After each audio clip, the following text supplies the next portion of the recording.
Hi viewers, welcome to our channel. ప్రస్తుతం మనతో పాటు దాము బాలాజీ గారు సీనియర్ జర్నలిస్ట్ ఉన్నారు. వారితో ఒకసారి మాట్లాడదాం. నమస్కారం సార్. నమస్తే. సార్, రాయదుర్గ్లో ఒక సాఫ్ట్వేర్ ఎంప్లాయీ దేవిక అనే ఒక మహిళ సూసైడ్ చేసుకొని చనిపోయింది సార్. ఇప్పుడు ఇది సెన్సేషన్ క్రియేట్ చేసింది. అసలు ఏం జరిగింది ఈ ఇష్యూలో?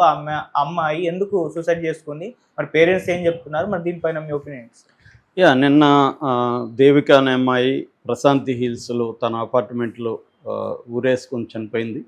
ఇది సంచలనంగా మారింది. ఎందుకంటే వాళ్ళ తల్లి నా అల్లుడే కొరికి చంపేశాడు ఆమెను, ఘాట్లు పడ్డాయి ముఖం అంతా. దాంతో ఆ పళ్ళలో విషం వల్లనే ఆమె చనిపోయిందని ఆరోపిస్తుంది. సో ఏం జరిగింది అనేది చూసినప్పుడు దేవిక అనే అమ్మాయి వికారాబాద్ వాళ్ళది. ఆ వికారాబాద్కి సంబంధించి తోర్మామిడి అనే విలేజ్లో ఉంటారు. వాళ్ళమ్మ రామలక్ష్మి, నాన్న ఉండట్లేదు. సో ఈ అమ్మాయి ఎంబీఏ చేసింది. దాని తర్వాత కొంత సాఫ్ట్వేర్ ప్రోగ్రామ్స్ అవి నేర్చుకొని మాదాపూర్లో సాఫ్ట్వేర్ కంపెనీలో పనిచేస్తుంది. ఈ అమ్మాయికి ఒక 1 year బ్యాక్ ఐఐటి ఖరగ్పూర్లో చదువుకొని వచ్చి ఇక్కడ సాఫ్ట్వేర్లో జాయిన్ అయిన శరత్ చంద్ర అనే అబ్బాయి పరిచయం అయ్యాడు. ఈ అబ్బాయిది మంచిర్యాల దగ్గర మార్కెట్ రోడ్లో ఉంటారు వీళ్ళ పేరెంట్స్. సో వీళ్ళిద్దరు లవ్ చేసుకున్నారు. లవ్ చేసుకున్నాక ఇరువైపులా ఇళ్లలో చెప్పారు. వాళ్ళు కూడా ఇద్దరితో మాట్లాడిన తర్వాత ఇరువైపులు ఒప్పుకున్నారు. ఒప్పుకున్న తర్వాత కూడా వీళ్ళు కొంత బాగా చేసుకుందాం పెళ్ళి అని చెప్పి డెస్టినేషన్ వెడ్డింగ్ ప్లాన్ చేసుకున్నారు. డెస్టినేషన్ వెడ్డింగ్ గోవాలో ఆగస్టు 23వ తేదీ లాస్ట్ ఇయర్ గోవాలో పెళ్లి చేసుకున్నారు. అంటే జస్ట్ 6 నెలలు అయింది పెళ్ళయి. పెళ్ళైనాక ఇద్దరు కలిసి మాదాపూర్లో ఉన్న కంపెనీలతో పనిచేస్తూ రాయదుర్గం దగ్గర ప్రశాంతి హిల్స్లో ఒక అపార్ట్మెంట్లో కొత్తగా కాపురం పెట్టారు. అయితే కాపురం పెట్టిన కొంతకాలానికి ఈ అబ్బాయికి ఈ అమ్మాయికి మధ్య మనస్పర్ధలు అనేవి మొదలైనట్టుగా ముఖ్యంగా ఈ అమ్మాయి వాళ్ళ తల్లి రామలక్ష్మి చెప్తుంది. దానికి ఆమె చెప్తున్న కారణాలు ఏంటంటే, మేము కట్నం 5 లక్షలు డబ్బులు ఇచ్చాము, దాని తర్వాత 70 తులాలు బంగారు కూడా పెట్టాము, కానీ ఇంకా కట్నం సరిపోలేదు. నేను ఐఐటిలో చదువుకున్నాను, పెద్ద జాబ్ చేస్తున్నాను, నాకు ఇంకా ఎక్కువ కట్నం వచ్చేది వేరే దగ్గర చేసుకుంటే. లవ్ పేరుతో నువ్వు నన్ను మాయ చేసి నన్ను పెళ్లి చేసుకున్నావు అని ఈ అమ్మాయిని అతను నిరంతరం వేధించేవాడని, అప్పుడప్పుడు ఆమె తనకు ఫోన్ చేసి చెప్పేది, తను ధైర్యం చెప్పేదాన్ని అని కూడా ఆమె తల్లి వాపోతుంది. మొన్న సండే, ఇది వచ్చి మండే జరిగింది. సండే కూడా ఆమె దేవిక తల్లికి ఫోన్ చేసింది. ఎలా ఉన్నావు మమ్మీ, తిన్నావా, ఆరోగ్యం ఎలా ఉందంటే, నాకు కొంచెం ఆరోగ్యం నలతగా ఉంది, వస్తావా నువ్వు అని అడిగితే, ఈరోజు రాను, రేపు మండే వస్తాను, నిన్ను హాస్పిటల్లో చూపిస్తాను అని కూడా చెప్పింది. అప్పుడు కూడా ధైర్యంగా బాగుండింది, మాట్లాడింది. ఏ రకమైన డౌట్ఫుల్గా కూడా లేదు నాకు. కానీ సడన్గా చనిపోయిందంటే మాత్రం నేను నమ్మలేకుండా ఉన్నాను. ఇతనే చంపేశాడు తప్ప ఆమె చనిపోలేదు అనేది తల్లి చెప్తుంది. ఇతని వెర్షను పోలీసులు ఇప్పటివరకు మనకి మీడియాకి చెప్తున్న వెర్షన్ ఏంటంటే, ఈ అబ్బాయికి అమ్మాయికి మధ్య మామూలు భార్యాభర్తల మధ్య ఉన్న గొడవలు, కెరీరు, ఫైనాన్షియల్ ప్రాబ్లమ్స్ ఇలాంటివి ఉన్నాయి. అయితే ఆ రోజు ఏమైందంటే, సండే ఇంట్లో ఉన్నారు ఇద్దరు. టీవీ ఏ ఛానల్ చూడాలి అనే దగ్గర ఇద్దరి మధ్య గొడవలు వచ్చాయి. రిమోట్ నాకు కావాలని కొట్టుకున్నారు. దాంతో ఇతనికి ఒళ్ళు మండి రిమోట్ ఇసిరి కొట్టి అతను బయటికి వెళ్ళిపోయాడు. ఈఎంఐ అతన్ని కాసేపు తర్వాత అతనికి ఫోన్ చేసింది. అలాగా 17 సార్లు ఫోన్ చేస్తే అతను తీయలేదు. దాంతో ఈఎంఐ లోపలికి వెళ్ళి గడి పెట్టుకునింది. అయితే ఇతను నైట్ 12 గంటలకి ఎక్కడ కూడా తిరిగి వచ్చాడు. వస్తే లోపల గడి పెట్టుకొని ఉంది రూమ్లో.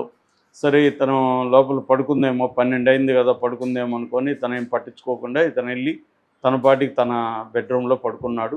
సో మార్నింగ్ లేచి అతను రెడీ అయ్యాడు ఆఫీస్కి. అప్పటికి కూడా లేవలేదు. సరే లేవలేదులే, నిద్రపోతుందేమో అనుకొని తను లేపలేదు. 10 వరకు కూడా ఆమె బయటికి రాలేదు. దాంతో డౌట్ వచ్చింది, ఎందుకు ఎంత టైం అయినా కూడా బయటికి రాలేదని. సో తలుపులు తడితే పిలిచాడు, కానీ లోపల నుంచి ఏం సౌండ్ లేదు. దాంతో అతనికి డౌట్ వచ్చి తలుపులు గట్టిగా కొట్టి లోపల చూస్తే అమ్మాయి వేలాడుతోంది ఫ్యాన్కి. సో దాంతో అతను వాళ్ళ అమ్మకి ఫోన్ చేసి చెప్పాడు. అలాగే పోలీసులకు కూడా ఫోన్ చేసి చెప్పాడు. పోలీసులు వచ్చి ఆమెను డెడ్ బాడీని ఉస్మానియా యూనివర్సిటీకి తీసుకెళ్లారు. సో తల్లి కూడా వచ్చింది. తల్లి మాత్రం ఏడుస్తుంది. తల్లి చెప్తున్నది ఏమంటే అతని ముఖంలో అమ్మాయికి ఘాట్లు ఉన్నాయి, అది తను కొరికిన ఘాట్లు అని చెప్తుంది. దీనికి ఇంకా పోస్ట్ మార్టం రిపోర్ట్ అది బయటకు రావాలి. కాజ్ ఆఫ్ డెత్ ఏంటి, ఇప్పటివరకైతే పోలీసులు దీన్ని ఆత్మహత్యగానే వాళ్ళు కేసు నమోదు చేసుకున్నారు. కానీ ఈమె డిమాండ్ మేరకి దాన్ని సస్పెన్స్ డెత్గా మార్చినాక వాళ్ళు ఇతని మీద ప్రాథమిక విచారణ జరిపించాల్సిన అవసరం అయితే ఉంది. అంటే వీళ్ళిద్దరి మధ్య గొడవలు కారణంగా ఇతను ఏమన్నా దాడి చేశాడా, ఇతను చెప్పే వెర్షను, ఎందుకంటే వాళ్ళిద్దరి మధ్య ఏం జరిగిందనేది వాళ్ళిద్దరే చెప్పాలి. ఆ టైంలో చెప్పడానికి ఆ అమ్మాయి లేదు, ఇతని వెర్షన్ మాత్రమే ఉంది. సో ఒకవేళ అతనే చంపుంటే అతను ఎందుకు చెప్తాడు, నిజం చెప్పడు కదా. సో అందువల్ల ఈమె అయితే తల్లి అయితే ఆరోపిస్తుంది కట్నం సంబంధించిన గొడవలు ఉన్నాయి. కట్నంకి సంబంధించిన గొడవలు ఉన్నప్పుడు అతనే చంపుండే ఆస్కారం ఉంది. లేదు తాత్కాలిక ఆవేశంలో కూడా ఈ మధ్య చాలా చూస్తున్నాం. తాత్కాలిక ఆవేశంలో భార్యలను కొట్టేయడం, గట్టిగా వాళ్ళు చనిపోవడం, దాంతో వీళ్ళు ఏదో ఒక స్టోరీలు మొన్న కూడా మనం చూసాము. సో అలాగేమన్నా చేశాడా అన్న ఇది కూడా వస్తుంది.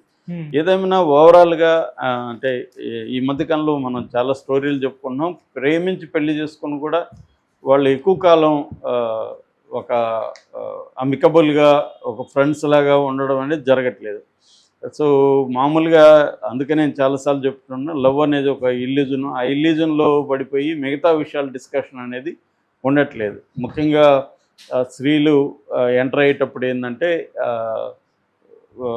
కెరీర్ ఏంటి, మనం మ్యారేజ్ ఎలా ఉండాలి దగ్గర నుంచి కెరీర్ తర్వాత ఎలా ఉండాలి, ఫైనాన్షియల్ ఇష్యూస్ ఏంటి, ఇవన్నీ డిస్కస్ చేయాలి. ఎందుకంటే ప్రేమించే టైంలో అవతల వాడి మొత్తం కలర్స్ అతని ఇవి తెలియదు. ఎప్పుడైనా మామూలుగా ఒక Robert McKay screen play writer చెప్తాడు, క్యారెక్టర్ ఎప్పుడు బయటకు వస్తుందంటే ఒక ప్రెజర్ సిచ్యువేషన్ వచ్చినప్పుడే ఒక మనిషి క్యారెక్టర్ బయటకు వస్తుంది. అటువంటి ఒక సిచ్యువేషన్ రానంత వరకు మనకి వాళ్ళల్లో డిఫరెంట్ యాంగిల్స్ ఉన్నాయని తెలియదు. సో అందువల్ల చాలామంది ఏంటంటే అమ్మాయిలు కూడా తొందరపడిపోయి ఒక రొమాంటిక్ ఇది ఒక రెబెలియస్ నేచరు, ఎందుకంటే ప్రేమించడం అనే దగ్గరే ఒక చిన్న రెబెలియస్ నేచరు, నాకు ఫ్రీడమ్ ఉంది, నా ఇష్టం వచ్చిన వాళ్ళని సెలెక్ట్ చేసుకుంటా అన్న ఒక ఇది వాళ్ళు సాటిస్ఫాక్షన్ ఇస్తుంది. రెండోది ఇవాళ ఉన్న మొత్తం మీడియా ముఖ్యంగా కన్జ్యూమరిజం ఇవన్నీ కూడా నీకు ఫ్రీడమ్ ఉంది, నీ ఇష్టం వచ్చినట్టు నువ్వు బతుకు అనేది చెబుతుంటారు. మనకి రామ్ గోపాల్ వర్మ లాంటి వాళ్ళు చెప్పేది కూడా రోజు ఇదే, ఎవరు ఇష్టం వచ్చినట్టు బతుకుతాను. ఆయన ఇష్టం వచ్చినట్టు ఎలాగ బతకడు, అది వేరే విషయం, కానీ అది చెప్పడు ఆయన. సో అందరూ ఏమనుకుంటారు, దీనికి ఇన్ఫ్లుయెన్స్ అయ్యి నా ఇష్టం వచ్చినట్టు ఉంటాను, నాకు ఫ్రీడమ్ ఉంది అనుకుని వాళ్ళు ఏం చేస్తారంటే అనేక తప్పుల్లోకి ఎంటర్ అవుతారు. సో అందుకనే ఇవాళ మొత్తంగా ఇండియాలో కూడా మ్యారేజెస్ కూడా తగ్గుతున్నాయి. ఎందుకంటే ఈ భయం ఉంది. ఇటు అబ్బాయిలకి ఏ భయం ఉందంటే ఈ అమ్మాయి కొద్ది రోజులు పెళ్లి చేసుకున్నాక ఈ అమ్మాయికి ఎవరెవరు అఫైర్లు ఉన్నాయో తెలీదు, లేకపోతే ఏమేమి ప్రాబ్లమ్స్ వస్తాయో తెలీదు, మళ్ళీ నా మీద డొమెస్టిక్ వైలెన్స్ ఇంకోటి కేసు పెట్టి నన్ను ఇరికిస్తుంది, నాతో పాటు అమ్మనో నాన్నో చెల్లెల్ని వీళ్ళని ఇరికిస్తుంది అన్న ఒక భయం అబ్బాయిల్లో మొదలైంది. ఎందుకంటే ఆ కేసులు కూడా ఈ మధ్య ఫాల్స్ కేసులు పెరిగాయి. డొమెస్టిక్ వైలెన్స్ కావచ్చు, లేకపోతే 498A కావచ్చు, ఈ సెక్షన్లో పెట్టేసి అబ్బాయిల మీద అబ్బాయిలు కూడా ఆత్మహత్యలు చేసుకుంటే ఇది కల్చరు మనకి బాగా పెరిగింది. మరోవైపు అమ్మాయిల్ని చంపేయడం కూడా నిన్న కూడా నేను విత్ డేటా చెప్పాను. వేలాది మంది ఎవ్రీ ఇయర్ అమ్మాయిలు చనిపోతున్నారు. అంటే ఎవ్రీడే ఒక డౌర్ హెరాస్మెంట్ కిందనే మన దేశంలో 18 నుంచి 20 మంది అమ్మాయిలు చనిపోతున్నారు. దాదాపు 38% అమ్మాయిల హత్యల్లో వాళ్ళ పార్ట్నర్స్ చేసినవే ఉంటున్నాయి. వరల్డ్ వైడ్గా కూడా ఇది రికార్డు, ఇండియాలో కూడా అదే జరుగుతుంది. అందువల్ల ఒక రిలేషన్షిప్లోకి ముఖ్యంగా లవ్, అరేంజ్డ్ మ్యారేజ్ అంటే కనీసం పెద్దవాళ్ళు కొంత పరిశీలిస్తారు, అటువైపు ఇటువైపు. మామూలుగా చెప్తారు కదా, అటు 7 తరాలు ఇటు 7 తరాలు చూడాలి పెళ్ళి అంటే అని.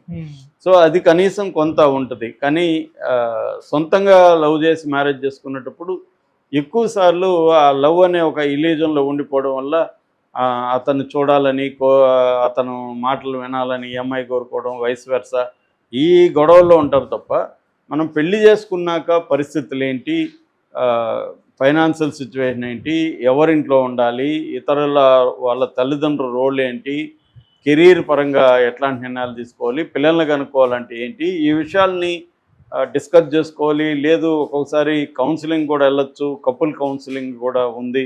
కపుల్ కౌన్సిలింగ్ వెళ్ళి తమ ప్రాబ్లమ్స్ చెప్పచ్చు. ఇవన్నీ చేయకుండా ఎంటర్ అయిపోతే ఇలాంటి వాళ్ళకి ప్రాబ్లం ఇలాగే అవుతుంది. నిజంగా కానీ వీళ్ళిద్దరే రిమోట్ వల్లే గొడవ వచ్చి చనిపోయి ఉంటే మాత్రం అప్పుడు అది వేరే రకమైన విశ్లేషణ అవుతుంది, అంటే ప్రెజర్ చేయకుండా అతను.